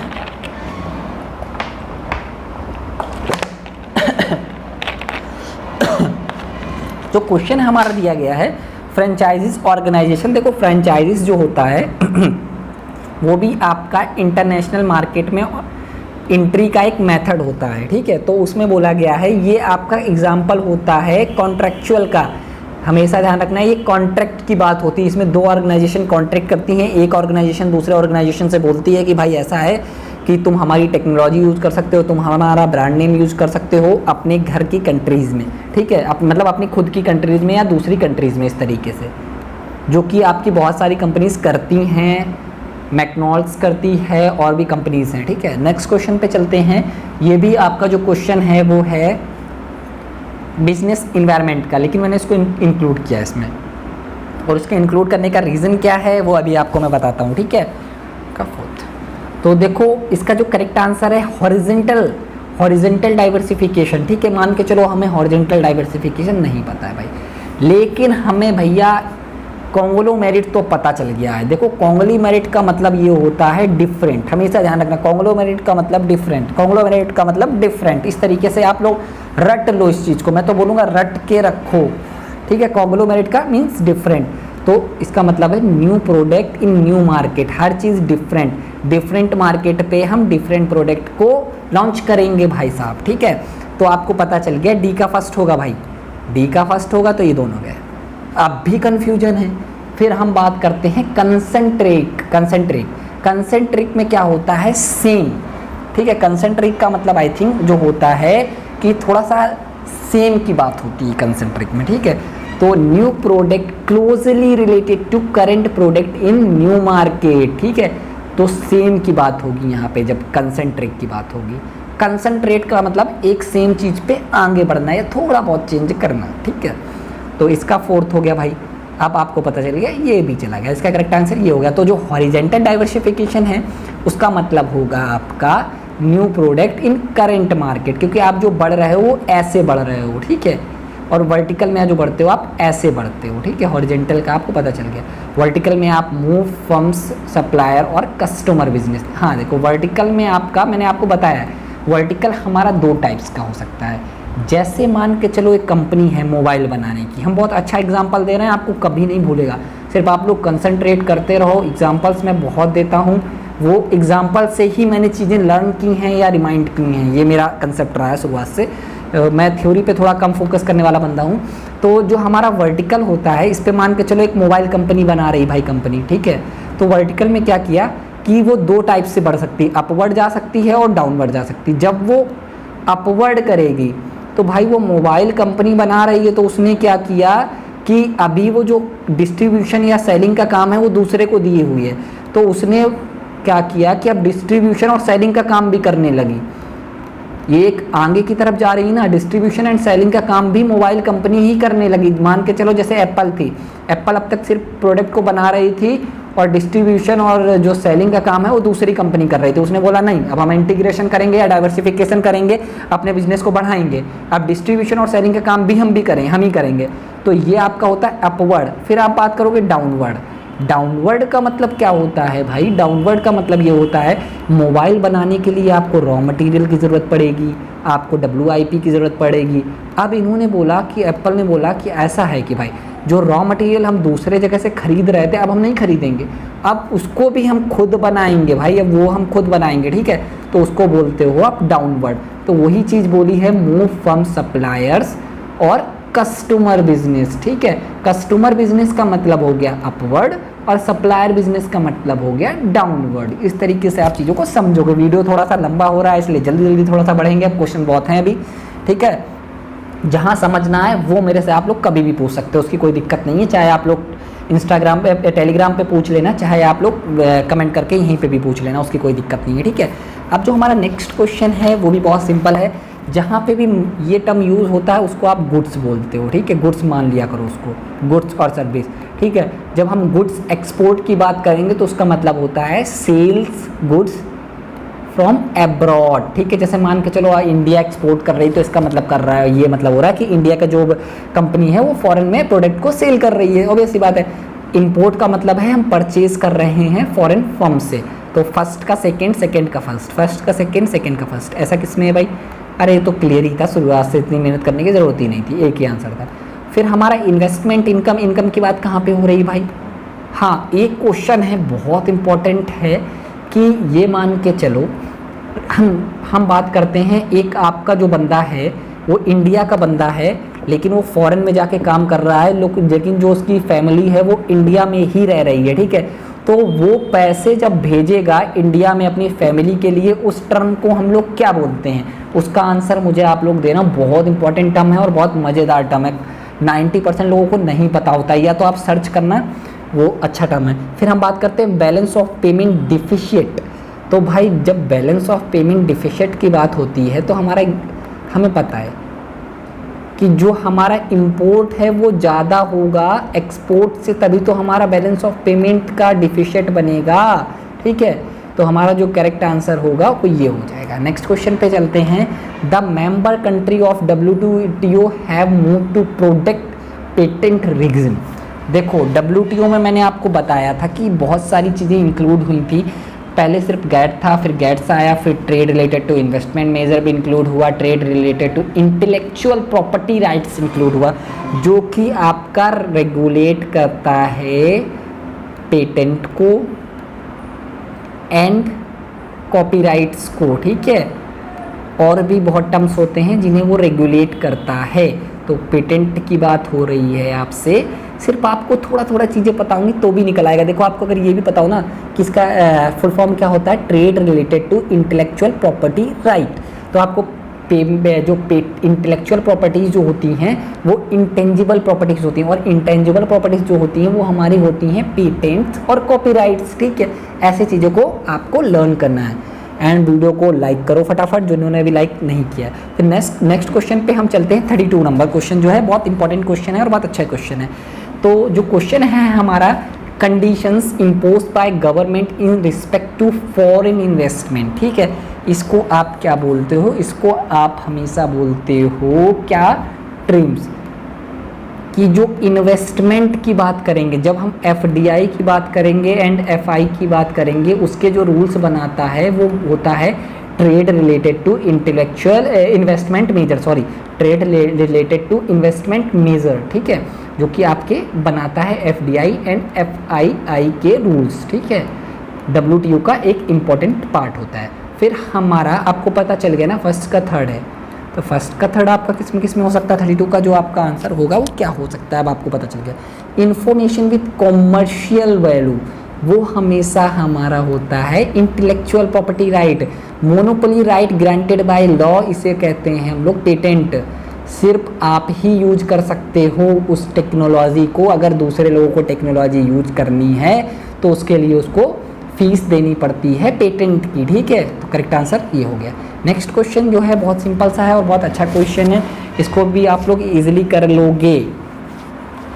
अब जो क्वेश्चन है वो आप लोग इजीली पढ़ना पहले, फिर इसके बाद करने की कोशिश करना है। वही क्वेश्चन है, एक बार ये चीज़ हम पढ़ भी चुके हैं कि हमारे कस्टम यूनियन क्या होते हैं, कॉमन मार्केट क्या होती है, फ्री ट्रेड एरिया क्या होता है, इकोनॉमिक यूनियन क्या होती है। तो सबसे पहले जो हमारा होता था फ्री ट्रेड होता था, फिर हमारा आपका ये आता था कस्टम यूनियन, फिर आता था हमारा कॉमन मार्केट, फिर आता था हमारा इकोनॉमिक यूनियन, फिर हमारा आता था पॉलिटिकल यूनियन, ठीक है।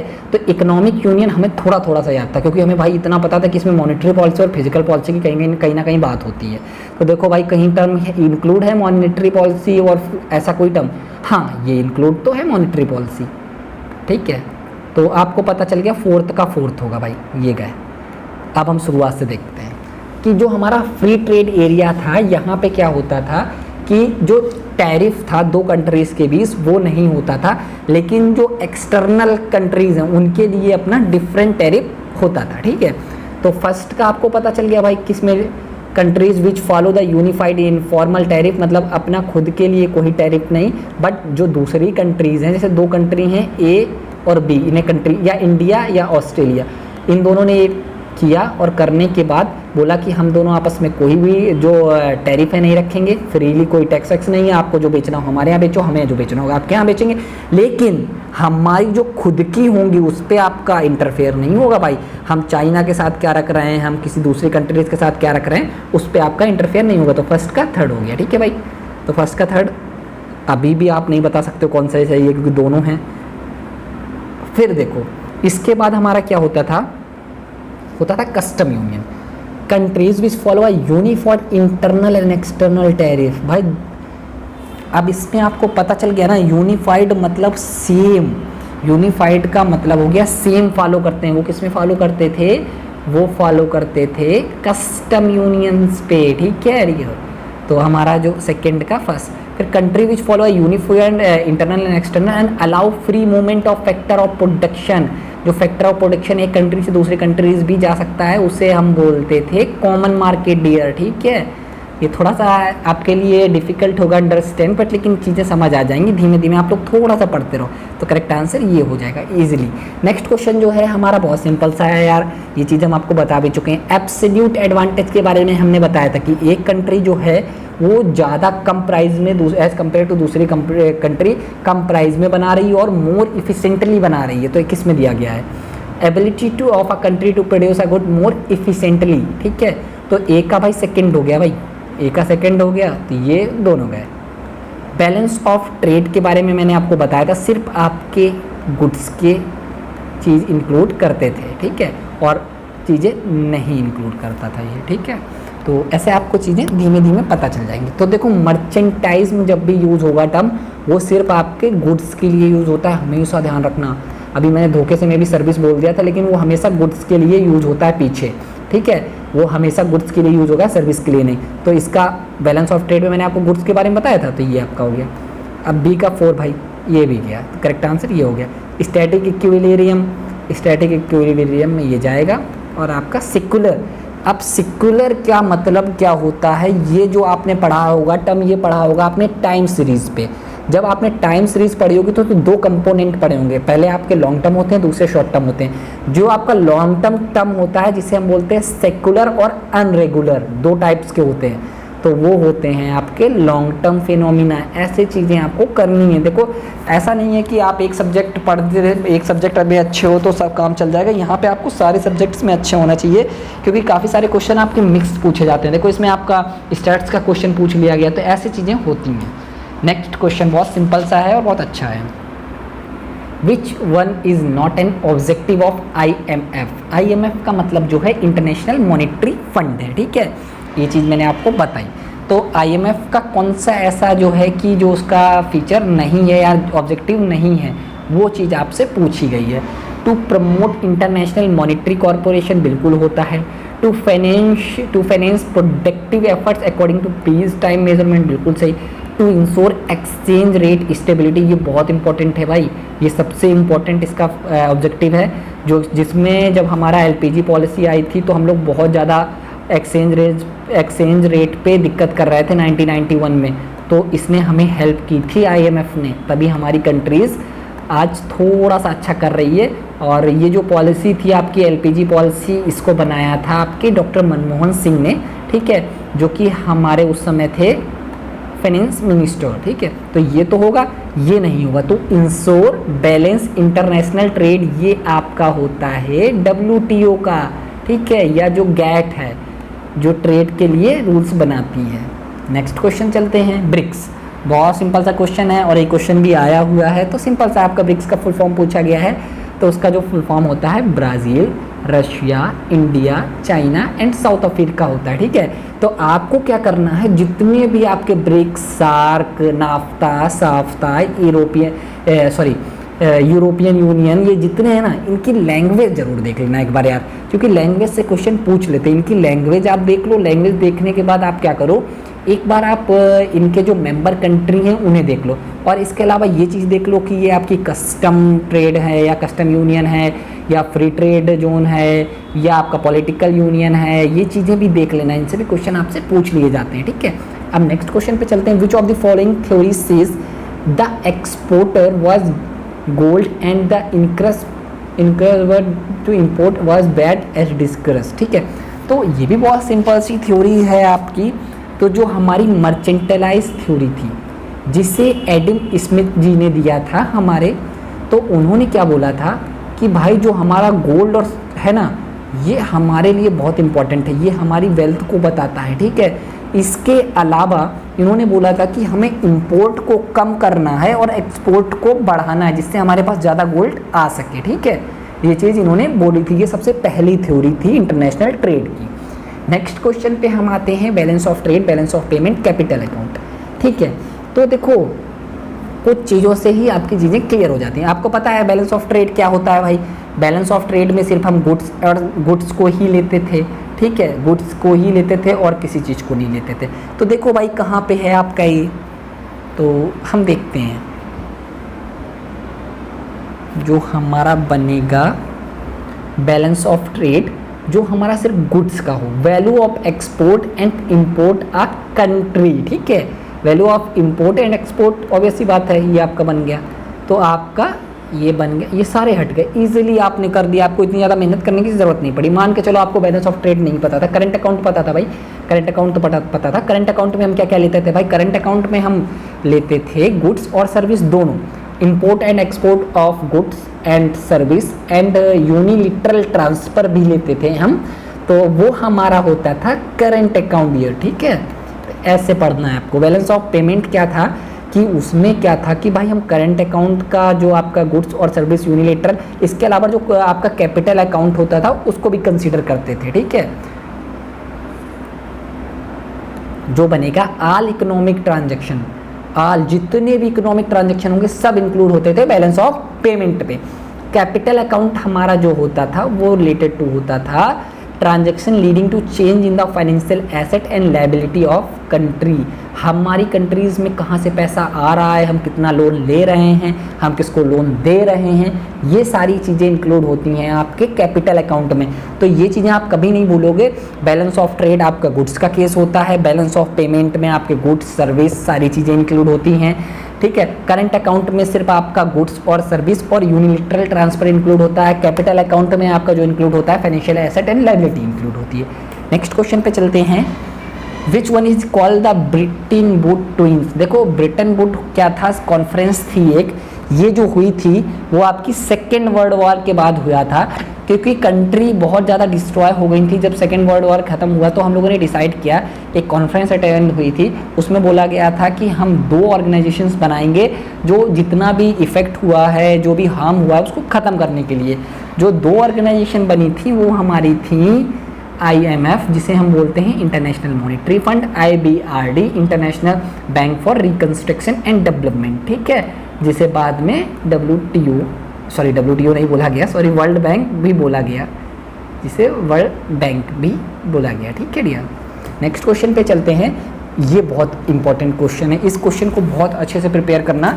मैं आपसे बोल रहा हूँ कि when custom duty is levied according to weight of goods is known as, जब हमारी कस्टम ड्यूटी, ठीक है, कस्टम ड्यूटी जब हम बात करते हैं इंटरनेशनल ट्रेड पे, जो कि आपकी टैरिफ बैरियर का एक पार्ट होती है, जब हमारी कस्टम ड्यूटी इंटरनेशनल ट्रेड पे वेट के अकॉर्डिंग होती है तो उसे हम क्या बोलते हैं, उसे हम बोलते हैं आपका स्पेसिफिक ड्यूटी। हमेशा ध्यान रखना, अब ये 2 टाइप से हो सकती है। स्पेसिफिक ड्यूटी का मतलब ये होता है जो आपका वेट होता है उसके अकॉर्डिंग होती है, ठीक है। स्पेसिफिक ड्यूटी मान के चलो क्वांटिटी के अकॉर्डिंग होगी। अगर आप 10 किलो बेच रहे हो हमारी कंट्री में, मान के चलो 1 किलो अगर हमारे कंट्री में आप 1 kg राइस बेचोगे तो आपको 1% देना पड़ेगा, जो कि मान के चलो कितने का भी हो सकता है, 100 का हो सकता है, तो 1 रुपये देना पड़ेगा। लेकिन कभी कभी कुछ केसेस होते हैं जहाँ पे हम वैल्यू को अकॉर्डिंग नहीं ले सकते हैं, वहाँ पे हम लगाते हैं एड वैलोरम ड्यूटी। अब आप कहोगे सर कि एड वैलोरम ड्यूटी कब लगाते हो, जैसे आपका आर्टिस्ट का वर्क हो गया भाई, या आपका आर्ट का वर्क हो गया, या आपका पेंट का वर्क हो गया, या आपके गोल्ड हो गया, या आपके मेटल्स हो गया। तो इस केस में आर्ट वगैरह के केस में आप ये तो नहीं बोल सकते हो कि 10 किलो का है तो हम इस तरह लेंगे, वहाँ आपकी वैल्यू के अकॉर्डिंग होता है। अगर आपकी 100 रुपये की चीज़ है, अगर आपकी 100 रुपये की चीज़ है तो आप मतलब अगर 100 रुपये का आप बेच रहे हो तो आपको 10% देना है, ठीक है, तो मतलब 10 रुपये देना। यहाँ पे आपका क्वांटिटी के अकॉर्डिंग होता है, यहाँ पे आपके क्वांटिटी के अकॉर्डिंग हो सकता है। 1 किलो बेचोगे तो इतना देना, 2 किलो बेचोगे तो इतना देना, 3 किलो बेचोगे तो इतना देना। लेकिन हम जो आर्टिस्ट का वर्क है तो उसे हम किलो के हिसाब से तो नहीं आइडेंटिफाई कर सकते भाई, ठीक है। और सोना इसमें इसलिए रखा जाता है गोल्ड, क्योंकि उसका प्राइस जो होता है वो फ्लक्चुएट होता रहता है, ठीक है। आप कहोगे इसको स्पेसिफिक ड्यूटी में तो रख सकते थे गोल्ड को, इसमें भी तो भाई हम क्वांटिटी डिसाइड करते हैं 1 ग्राम इतने का, लेकिन जो 1 ग्राम की वैल्यू है वो डेली चेंज होती रहती है, तो वहाँ पे वैल्यू के अकॉर्डिंग रखते हैं, ठीक है डियर। नेक्स्ट क्वेश्चन जो है, foreign exchange and foreign currency in India govern by FEMA, एक एक्ट है जिसे हम बोलते हैं फॉरेन एक्सचेंज मैनेजमेंट एक्ट। जो को रिप्लेस किया था फेरा को, जिसे हम बोलते थे फॉरेन एक्सचेंज रेगुलेटरी एक्ट, ठीक है, regulation act, sorry regulatory act नहीं, ठीक है। तो वो जो फेरा था इसमें काफ़ी ज़्यादा स्ट्रिक्ट रूल्स एंड रेगुलेशन थे, इसीलिए इसको कन्वर्ट किया गया फेमा पे, ठीक है। आरबीआई नहीं करता है, आरबीआई तो अपना सेंट्रल अथॉरिटी है, पैसे वैसे देखता है। बैंकिंग रेगुलेशन एक्ट नहीं करता है, सेबी अपनी खुद की कंट्री की चीज़ों को करता है, जो आपका स्टॉक एक्सचेंज है ना कि इसको। नेक्स्ट क्वेश्चन है, बहुत सिंपल सा है भाई, ये वाला क्वेश्चन भी आप लोग कर लोगे। आप तो बस कॉन्ग्लोमेरेट याद रखो भाई, कॉन्ग्लोमेरेट नहीं बोलना है, मैं तो बोल रहा हूँ कॉन्ग्लोमेरेट कभी भी मत बोलना, बाकी कुछ भी बोल जाना, क्योंकि मैंने आपको बहुत बताया कॉन्ग्लोमेरेट का मतलब डिफरेंट। अब देखो क्वेश्चन पढ़ो, डायरेक्ट इन्वेस्टमेंट, क्वेश्चन आपका क्या है, direct investment overseas aimed at a manufacturing product not manufacturing bye a firm in home country. देखो आप एक ऐसी चीज़ बनाओ जाके जो अपनी होम कंट्री में नहीं बना रहे हो, तो उसे क्या बोलोगे, उसे हम बोलेंगे कॉन्ग्लोमेरेट, मतलब डिफरेंट चीज़ जब हम बनाएंगे तो उसे हम बोलते हैं कॉन्ग्लोमेरेट। तो भाई ये दोनों तो गए, ये दोनों तो हमने ऐसे ही ख़त्म कर दिए सिर्फ इतना देख के। फिर दूसरा पढ़ो भाई, direct investment in a foreign country aim to sell the product of the firm domestic production. अब इसमें क्या बोल रहा है, जो फॉरेन कंट्री में आप सेल कर रहे हो, जो आप अपने यहाँ सेल कर रहे थे वही आप फॉरेन कंट्री में भी सेल कर रहे हो, तो आपका वो होता है इनवर्ड एफडीआई, ठीक है डियर, उसे हम बोलते हैं इनवर्ड सेम। फिर हम बात करते हैं direct investment overseas aimed at providing input from the firm production process to home country. देखो जब भी आप जाओगे बैकवर्ड, मतलब इसमें एक तरीके से आप बैकवर्ड जा रहे हो ना, आपकी कंट्री में आप अपना कंट्री में मोबाइल बना रहे हो, तो आप मोबाइल के लिए जो रॉ मटेरियल की ज़रूरत है उसके लिए आप दूसरी कंट्री जा रहे हो प्रोडक्शन के लिए, तो उसे हम बोलते हैं बैकवर्ड इंटीग्रेशन डियर, ठीक है, बैकवर्ड वर्टिकल एफडीआई, ठीक है। बाकी ये हमारा हो जाएगा फॉरवर्ड, ईजिली आप आंसर निकाल सकते हो, ठीक है। कुछ आंसर गड़बड़ हो गया है क्या, आई थिंक, ओके हाँ डी का फर्स्ट होगा, सॉरी डी का फर्स्ट होगा। एंड इसका वाला जो direct investment in a foreign country aim to sell the output, जब हम सेल करने के लिए जाते हैं तो थोड़ा सा गड़बड़ हो गया, उसे हम बोलते हैं फॉरवर्ड इंटीग्रेशन, क्योंकि मैंने आपको अभी बताया है जब मार्केटिंग एक्टिविटी एक कंट्री में से आप बना रहे हो और दूसरी कंट्री में सिर्फ आप जा रहे हो प्रोडक्शन और सेलिंग के लिए, उसे आप बोलते हो फॉरवर्ड वर्टिकल एफडीआई, ठीक है। वो गड़बड़ हो गया था, सॉरी डियर, तो उसको आप देख लीजिएगा, फर्स्ट करेक्ट आंसर होगा इसका, 42 का हमारा फर्स्ट करेक्ट होगा। नेक्स्ट क्वेश्चन जो है, physically delivery of foreign exchange has to take, क्या लिखा है, गड़बड़ लिखा है, take place in case of. देखो जब हम लोग फिजिकली डिलीवरी की बात करते हैं, तुरंत पैसा दें और तुरंत जो गुड्स है ले लें, तो उसे हम बोलते हैं स्पॉट मार्केट। जब हम फॉरवर्ड मार्केट की बात करेंगे तो फ्यूचर किसी डेट में हम पैसा देंगे और फ्यूचर किसी डेट में प्रोडक्ट को लेंगे। नेक्स्ट क्वेश्चन पे चलते हैं। According to this theory the holding of countries treasurer primary in the form of gold constitute is wealth. हाँ, ये बहुत इंपॉर्टेंट क्वेश्चन है। तो इसमें क्या बोला गया है, ये भी आपकी थ्योरी से क्वेश्चन है, जो आपका बोला गया है जो कंट्री आपका गोल्ड, जितना ज़्यादा गोल्ड लेती है उसी के अकॉर्डिंग उसकी वेल्थ को डिफाइन करते हैं। ये डिफाइन करते थे हम मर्चेंटलाइज्म थ्योरी पे, जो कि दी थी एडम स्मिथ ने, पहले भी हमने ये चीज़ बात की थी, ठीक है। ये बोलते थे कि एक्सपोर्ट जो है उसको बढ़ाना है और इंपोर्ट जो है उसको आपको कम करना है डियर, ठीक है। नेक्स्ट क्वेश्चन पे चलते हैं हम। The amount of gold reserve currencies and special drawing rights available for the finance of international trade is known as international liquidity.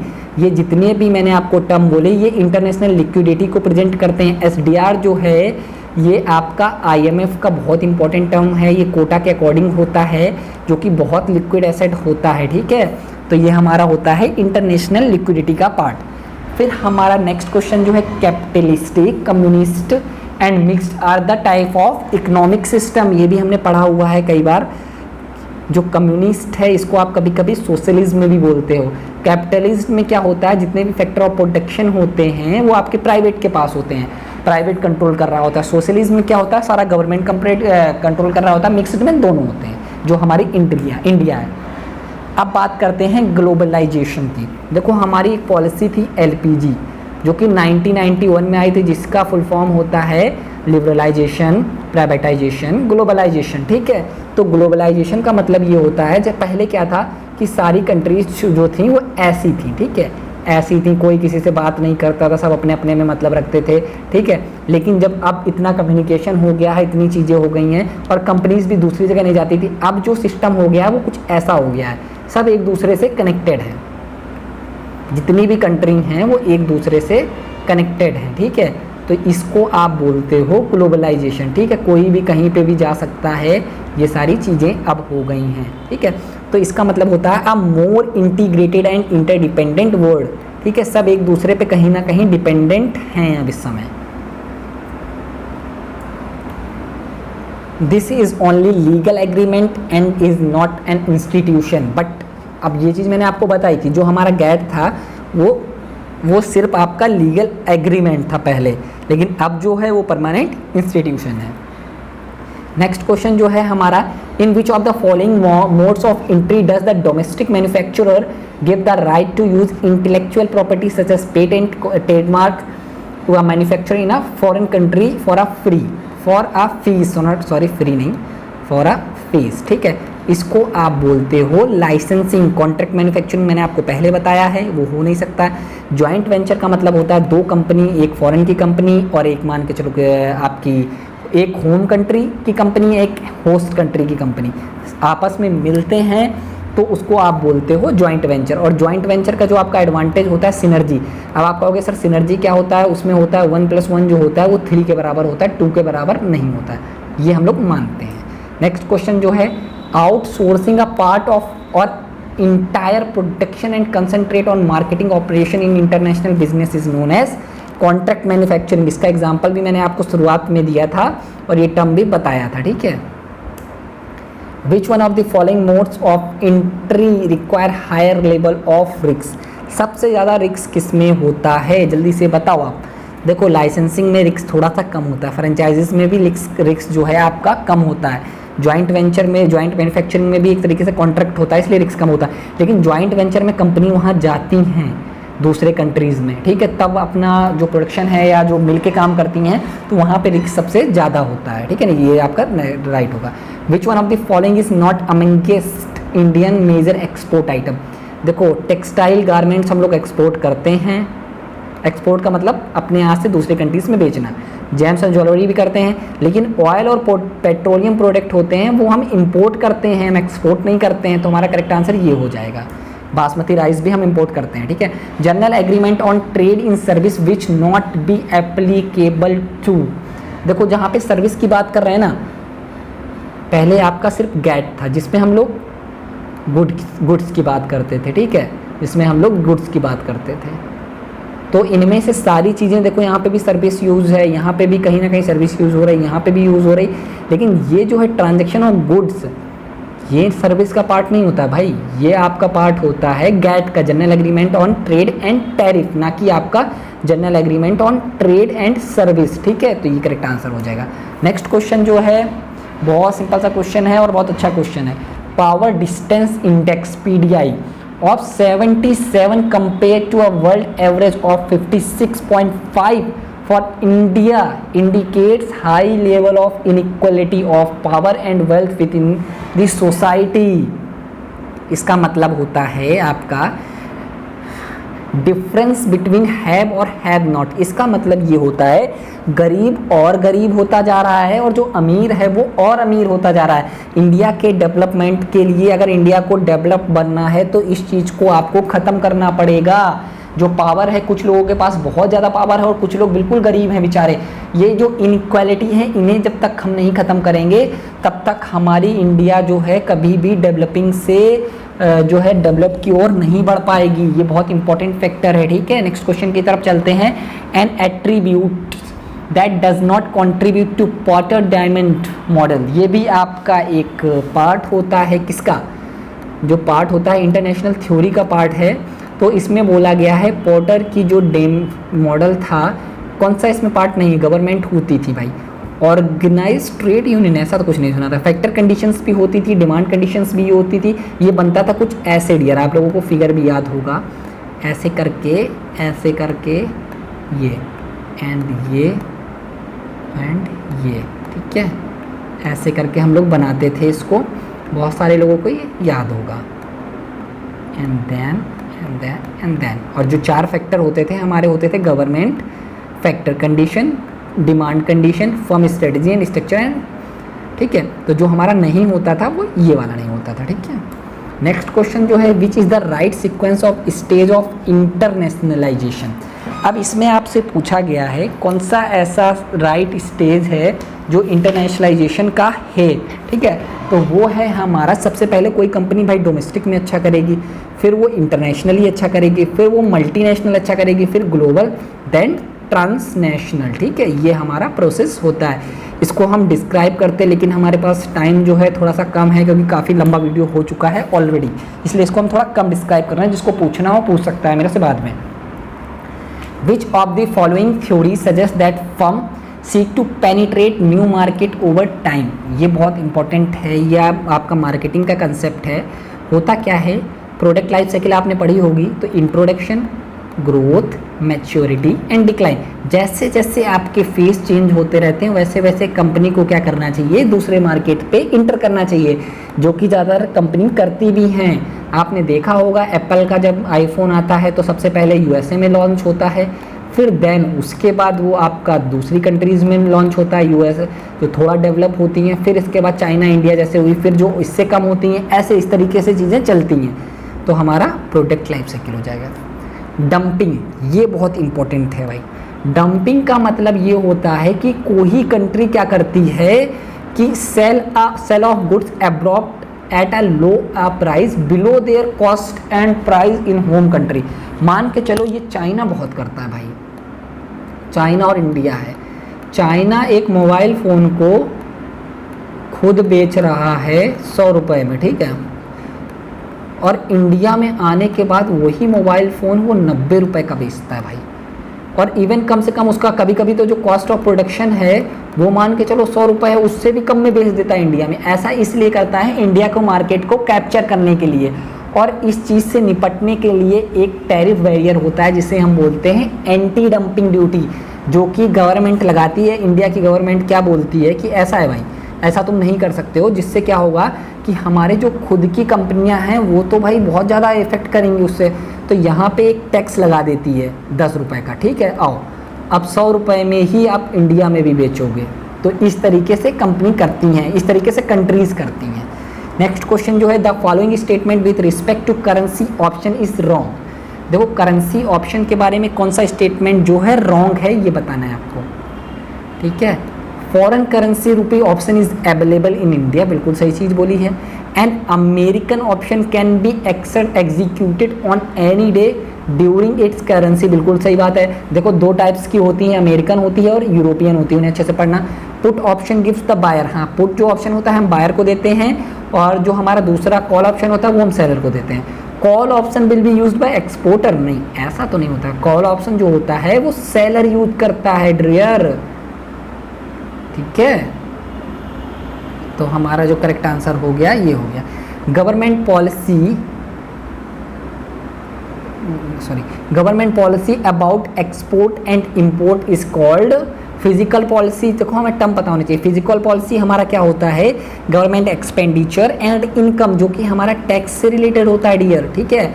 Monetary policy जो हमारी आरबीआई बनाती है, और जो फिजिकल पॉलिसी होती है वो गवर्नमेंट ऑफ इंडिया बनाती है, ठीक है। मॉनेटरी पॉलिसी में हम लोग ये देखते हैं कि जो मनी का सप्लाई है वो आपकी इकोनॉमी में ना ज़्यादा कम हो ना ज़्यादा हो, जिससे अगर वो ज़्यादा होगा तब भी दिक्कत है, अगर कम होगा तो तब भी दिक्कत है, जिससे आपका स्टेबिलिटी रहे इकोनॉमी में एंड इसके अलावा आपका इन्फ्लेशन और डिफ्लेशन का केसेस ना आए। मॉनेटरी पॉलिसी का मेन एम ये होता है। तो इसके 2 टाइप्स के मेजर्स भी होते थे, क्वांटिटेटिव एंड क्वालिटेटिव, जिनके काफ़ी सारे पार्ट्स होते थे। CRR cash reserve ratio, SLR and market operations, and इसके अलावा आपका और भी बैंक रेट था, रेपो रेट था, रिवर्स रेपो रेट थे।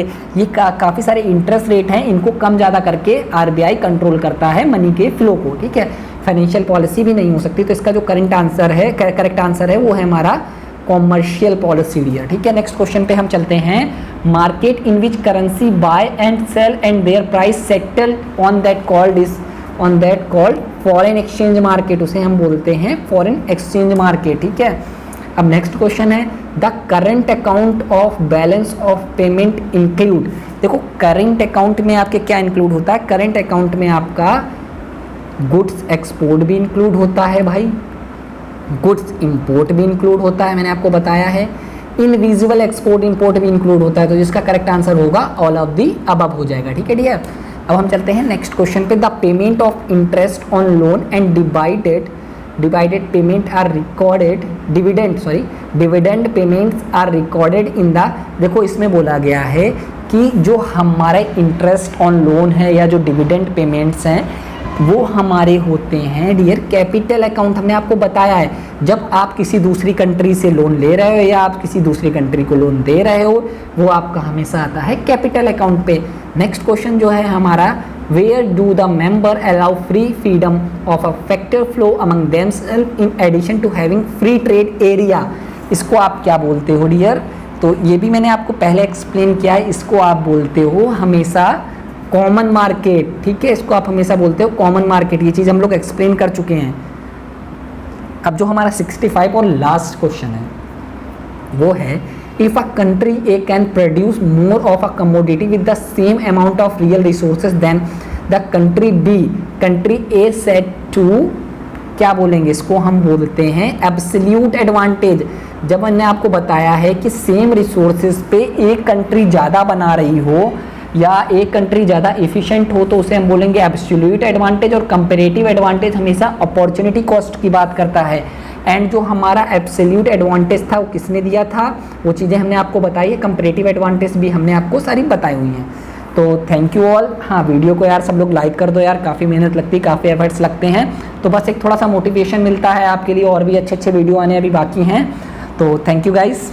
एंड हाँ तैयारी बहुत अच्छे से करो, आपकी जो मैनेजमेंट वाले हैं उनके लिए पास ज़्यादा टाइम नहीं बचा हुआ है, तो जितना हो सके उतनी मेहनत करो। लास्ट के 20 से 25 दिन तो हो, 20 से 25 दिन नहीं सॉरी 5 से 6-7 दिन जितने भी बचे हैं आपके पास। अभी जो आपके कॉमर्स वाले हैं उनके पास तो काफ़ी टाइम है, वो भी अपना अच्छे से प्रिपरेशन करें। टाइम है तो मतलब उसको प्रॉपर यूटिलाइज करें, उसको बर्बाद मत करें। अभी जितने भी डिस्ट्रैक्शंस हैं उन्हें अपने दूर करो और पढ़ाई पे फोकस करो। Thank you all.